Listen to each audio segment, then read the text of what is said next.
आज हम operant conditioning यानी क्रिया प्रसूत अनुबंधन के बारे में पढ़ेंगे, जिसके जनक थे स्किनर। इन्होंने कबूतरें चूहों पे प्रयोग किया था। ये देखो यार, एक शब्द समझ में आ गया ना, क्रिया प्रसूत क्या होती है। प्रसूत का मतलब क्या होता है? प्रसूता बच्चे को जन्म देने वाली माँ को नहीं कहते क्या? तो यानी ऑपरेंट कंडीशनिंग, डॉक्टर ऑपरेशन नहीं करता क्या? जो मतलब ऑपरेशन करता है तभी तो बच्चा पैदा होता है ना। तो यही तो बात है कि ऑपरेंट कंडीशनिंग कहा गया इनको, कि क्रिया से जन्म हुआ अनुबंधन यानी क्रिया प्रसूत अनुबंधन।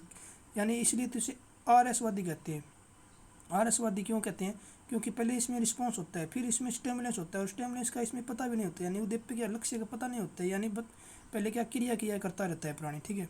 इसीलिए इसे आरएसवादी भी कहते हैं। आरआरवादी क्यों कहते हैं? क्योंकि इन्होंने उद्दीपक पर कम बल दिया, पुनर्बलन पर अधिक बल दिया ना, इसलिए इसे आरआरवादी भी कह देते हैं। सहक्रिया आपको पता ही है कि क्रिया पर तो बल देता ही देता है, ठीक है। इंस्ट्रूमेंटल आपको बता दिया, डॉक्टर ऑपरेशन करते हैं तो सामग्री नहीं रखता गया, निमित्त या साधन जो आवश्यकता होती है ना, इसीलिए ते इंस्ट्रूमेंटल नैमित्तिक या साधनात्मक अधिगम भी कहते हैं, ठीक है। इतनी बात समझ में आ गई ना। इसके शैक्षिक निहितार्थ क्या है? देखो, शैक्षिक निहितार्थ यही है कि छात्रों के अवांछित व्यवहार को नकारात्मक पुनर्बलन से दूर करना, गणित में पहाड़ा और भाषा में वर्तनी याद करवाने में ये उपयोगी है, ठीक है। इतना तो याद रख लेना आपको। अब ये देखो कि इसकी फुल परिभाषा पढ़ो। ऑपरेंट कंडीशनिंग क्या हुई है? क्या अनुबंधन का दंड या इनाम के समावेशन से नवीन व्यवहार एवं अनुक्रिया के विकास या प्रायिकता में वृद्धि। देखो, नहीं समझ में आया नहीं, इसको पढ़ो देखो एक बार। यानी वे क्रियाएं जो प्राणी, जिन्हें मानव या पशु दोनों शामिल है, वे क्रियाएं जो प्राणी स्वैच्छिक रूप में करे, या वह अधिगम जो व्यवहार यानी क्रिया के प्रभाव का परिणाम है, वही क्रिया प्रसूत अनुबंधन कहलाता है, ठीक है।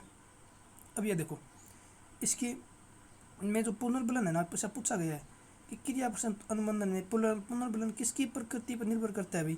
तो ये स्टिमुलेंस यानी उद्दीपक जो होता है ना, इसकी प्रकृति पर निर्भर करता है, और पुनर्बलन पे भी निर्भर करता है, ठीक है। इसका क्रम क्या होता है? देखो, शुरुआत में कोई क्रिया होती है, ठीक है। अगर उसको उद्दीपक मिल जाता है स्टिमुलस, तो इसे क्या पुनर्बलन मिल जाता है, मतलब पुनर्बलन मिल गया। और पुनर्बलन मिल गया तो मिलने पर बार बार कार्य तो उसे क्या पुनरावृत्ति कह दिया। और पुनरावृत्ति कह दिया ना, ये देखो पुनरावृत्ति होगी ना, पुनरावृत्ति फिर क्या है? अनुबंधन। यानी पुनरावृत्ति से बार बार कोई आदत बन जाएगी। आदत बनना है क्या है? अनुबंधन अनुसार बंध जाना है, तो आदत तो बन गई, आदत तो बनानी है। अब ये देखो, उससे संबंधित शब्द आते हैं, कुछ शब्द या क्रियाएं। चैनिंग क्या होता है? कि क्रम से रखना किसी चीज़ को, ठीक है। विलोपन क्या होता है? कि वांछित अनुक्रिया होने तक पुनर्बलन रोकना, यानी उसको गायब कर देना। आकृतिकरण या रूपण शेपिंग क्या होता है? कि वांछित अनुक्रिया जो बच्चा नहीं कर पाता है ना, तो उसको कुछ छोटे छोटे सहायता कर देना, उसकी छोटे छोटे प्रयासों से सीखने दिशा में लाना, ठीक है, उसे कहते हैं शेपिंग। और पुनर्बलन अपने को पता ही है पुनर्बलन क्या होता है। ये देखो, ये प्रश्न है ना, अब आगे क्लियर हो जाएगा जब हम वो पढ़ेंगे ना पावलोव वाला। लेकिन इतना पढ़ लो, कौन सा ऑपरेंट कंडीशनर व्यवहार है, यहाँ तक पढ़ लो इसको। तो क्या है? हाथ पैर चलाना, चहलकदमी करना, भोजन करना, उपरोक्त सभी। तो ये सारे के सारे ऑपरेंट कंडीशनिंग व्यवहार है, क्योंकि ये स्वैच्छिक है, ठीक है। अब पढ़ेंगे, देखो, क्लासिकल कंडीशनिंग यानी पावलोव वाला। क्लासिकल का मतलब क्या होता है? प्राचीन को क्या कहते हैं? शास्त्रीय। और गोचर क्यों कहते हैं? क्योंकि इसमें प्रत्यक्षता होती है ना, इसलिए इसे गोचर कहते हैं। देखो, इसका जनक कौन था? पावलोव ने प्रयोग किस पे किया? कुत्ते पे प्रयोग किया। उसे 1904 में क्या मिला था? नोबेल पुरस्कार मिला था। अब देखो, इसका उपनाम क्या है? सक्रिय अनुबंधन है ना, वो तो स्किनर आ रहा है। सक्रिय मतलब उसमें तो क्रिया होती है, लेकिन इसमें संबंध होता है, यानी संबंध होता है, लगाव होता है, जुड़ा होता है। और इसलिए एसआरवादी क्यों कहते हैं? क्योंकि इसमें पहले ना उद्दीपक सामने होता है, ठीक है, इसलिए तो कहते हैं ना प्रत्यक्ष या गोचर। उद्दीपक इसमें होता है सामने, और अनुक्रिया होती है बाद में, ठीक है। और इसमें जो अनुक्रिया होती है ना, वो अस्वाभाविक होती है। देखो, उसमें तो भी उसके सामने लक्ष्य नहीं था, तो भी कर्म कर रहा था, मतलब आंतरिक उसकी अभिप्रेरणा थी, ये भाई ये प्रेरणा काम करता है, ठीक है। देखो, ये आगे समझ में आ जाएगा अपना, जो इसमें पढ़ेंगे ना अंतर। और इसे प्रत्यावर्तन का सिद्धांत क्यों कहते हैं? देखो, कि पहले की गई जो क्रिया है ना, उसकी आवृत्तियों में संशोधन करते करते रहते हैं ना, मतलब कोई पहले क्रिया की, उसकी आवृत्ति में संशोधन करते रहना प्रत्यावर्तन कहलाता है, ठीक है। अब देखो, इनकी ना कुछ वो है परिभाषिक शब्दावलियाँ, ये पढ़ लेनी अपने को ध्यान से। अनुकूलित अनुक्रिया की स्थिति या परिभाषाएं। देखो, एक तो थी स्थिति पूर्व, स्थिति दौरान और स्थिति बाद। ये देखो, ये तो है स्टिमुलेंस यानी उद्दीपक, ये है अनुक्रिया यानी कुत्ता क्या करता है। अब देखो यार, अनकंडीशन यानी स्वाभाविक सी बात है, अगर कुत्ते के सामने भोजन आएंगे तो वो ला आएगी, और घंटी आएगी तो नहीं गिरेगी। तो स्वाभाविक है, अभी घंटी भी किस कुत्ते को ला आती है। और फिर यह भी स्वाभाविक है, देखो, क्यों? इसमें भोजन मिल गया ना, अनकंडीशन दूसरी स्थिति। भोजन के साथ साथ घंटी बजा रहा है, बावर्ती बार बार कर रहा है, तो ये क्या है कि इसको आदत पड़ जाएगी यहाँ पे, किसकी? कंडीशन की आदत पड़ जाएगी अनकंडीशन में, दूसरे में। तो ये बात भी स्वाभाविक है, क्योंकि भोजन देगा और घंटी आएगी तो इससे मतलब नहीं है, लेकिन घंटी बज रही है भोजन के साथ साथ। और ये तीसरे में क्या होगा, देखो इसमें घंटी भोजन नहीं दिया इसने, ठीक है, और घंटी दी, इसीलिए तो अनुबंधन कहते हैं, आदत पड़ गई उसको, ठीक है। ये बात आपको बहुत ध्यान से समझ लेनी है, ठीक है। और फिर देखो इसकी कुछ शब्दावली क्या है, क्या क्या शब्दावलियाँ पढ़ लेते हैं अपने। देखो अवरोध क्या होता है, ये देखो क्या क्या है शब्दावलियाँ। उत्तेजना होती है पहले, फिर अवरोध हो सकता है, आंतरिक हो सकता है, कोई बाह्य हो सकता है, समय अंतराल का प्रभाव पड़ता है, ठीक है, विभेदन होता है, विलोपन होता है, सवतः पुनः लाभ प्रकट होता है, और पुनर्बलन मिलता है, यानी भोजन मिलने पुनर्बलन मिल जाता है, ठीक है। ये समझ लिया। अब अपन पढ़ते हैं इनमें अंतर क्या क्या है। अब देखो इसके शैक्षिक निहितार्थ क्या क्या है। देखो शैक्षिक निहितार्थ, अनुकूलित अनुक्रिया से धीरे धीरे आदत का निर्माण संभव है, ये बात तो ऐसी है। भाषा विकास में उपयोगी है, ठीक है, ये तो अपन पढ़ लिया। अब देखो अपने ये देखो, अब पढ़ेंगे अपने इसका मुख्य अंतर, ये समझ में आ गया ना। तो पावलोव और स्किनर दोनों को समझ में आ गया। पावलोव को आरआरवादी क्यों कहते हैं, क्योंकि देखो पावलोव में क्या प्रधान है, यानी आर माने रिस्पॉन्स, यानी प्रक्रिया प्रधान है। नहीं, स्किनर का जो है ना वो तो है प्रक्रिया प्रधान, यानी क्रिया करते रहते हैं पहले, इनको लक्ष्य का पता ही नहीं होता, लेकिन ये इनके सामने पर लक्ष्य होता है। ये पावलोव वाला उद्दीपक प्रधान है, यानी इसमें सामान्यकरण होता है उद्दीपक का, स्किनर वाले में होता है क्रिया का, ठीक है।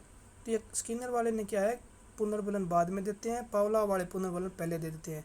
स्किनर वाले में क्या है, प्राणी ना वातावरण पर काम करता है, यानी प्राणी वातावरण पर काम करता है, और पावलोव वाले में वातावरण प्राणी पर काम करता है, ठीक है। स्किनर वाले में क्या होता है कि इसमें जो होती है ना अधिगमकर्ता जो होता है, यानी लर्नर की ना या श्रृंखला जो होती है वो ऐच्छिक होती है, मतलब स्वयं की इच्छा से होती है, और ये क्या होती है, अनैच्छिक होती है। इसमें स्किनर वाले में कैसे सीखता है भी, अधिगम लर्निंग कैसी होती है, क्रियाओं की श्रृंखला से होती है, ठीक है। और इसमें क्या होती है, उद्दीपक के स्थानांतरण से सीखता है, ठीक है। अब ये देखो स्किनर वाला क्या है, स्किनर का अनुबंधन क्या है, स्वाभाविक है, यानी अंतर प्रेरित है, और पावलोव वाला क्या है, बाह्य प्रेरित है, ठीक है। ये इसमें मूल अंतर हो गया, ठीक है।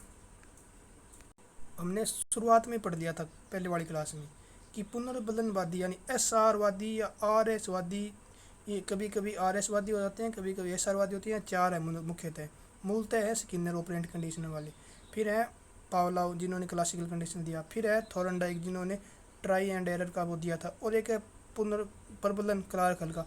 अब ये देखो ये प्रश्न आया है, जैसे SR का सिद्धांत दिया, तो इसमें आप क्या करोगे भाई, ये प्रश्न आ गया जैसे SR का यानी स्टिमुलेंस रिस्पॉन्स का सिद्धांत दिया, तो सर्वप्रथम प्रायिकता किसको देनी है, थॉर्नडाइक वाले, क्योंकि उन्होंने क्या है गलती सुधार बेस्ट है, यानी उनका क्या है संबंधन है, इनमें अनुबंधन नहीं है, ठीक है, संबंधी है, अनुबंधी नहीं है। फिर दूसरी प्रायिकता किसको देनी है, पावलोव वाले को, जो इन्होंने दिया था ना क्लासिकल कंडीशनर, क्योंकि इनका क्या है, पावलोव वाला क्या है शर्त के साथ है इसकी, इसको दूसरी प्रायिकता देनी है। अगर ये दोनों ऑप्शन में ना हो तो तीसरी प्रायिकता किसको देंगे, फिर हम देंगे स्किनर वाले को, क्योंकि मूलतः तो स्किनर क्या था, RS वादी नहीं था, लेकिन RS वादी था, मतलब वो पहले उसमें अनुक्रिया हो रही थी, बाद में उद्दीपक हो रहा था, लेकिन अगर ऑप्शन में नहीं हो ना तो ये स्किनर को RS वादी मान सकते हैं, ठीक है, समझ लेना ध्यान से। एक प्रश्न और क्लियर कर लेते हैं अपने। देखो ये देखो मैंने आपको बताया था ना, आगे करेंगे। ये देखो यहाँ पे देखो, अब देखो ये प्रश्न आया, आप दोबारा पढ़ते हैं इसको। देखो ये देखो, कौन सा ऑपरेंट कंडीशनर व्यवहार नहीं है, पहले क्या पढ़ा था है, तो इसमें क्या है, हाथ पैर चलाना, चहलकदमी करना, भोजन करना, कांटा चुभने पर हाथ पीछे उठना, तो यानी नहीं है। ये कौन सा कह रहा है, ये बात ऑपरेंट कंडीशनिंग की बात कौन सा कर रहा है, ये अब नहीं है, मतलब अस्वैच्छिक है। अस्वैच्छिक है तो मतलब किसमें, पावलोव वाले में आ जाएगा ना, पावलोव वाले तो था अस्वैच्छिक, तो इसलिए क्या है ये नहीं है। अभी कांटा चुभने पर हाथ पीछे हटाएंगे तो ये हम अपनी इच्छा से करते हैं, अपनी इच्छा से नहीं करते, मतलब ठीक है, अचानक से हट जाती है, ठीक है।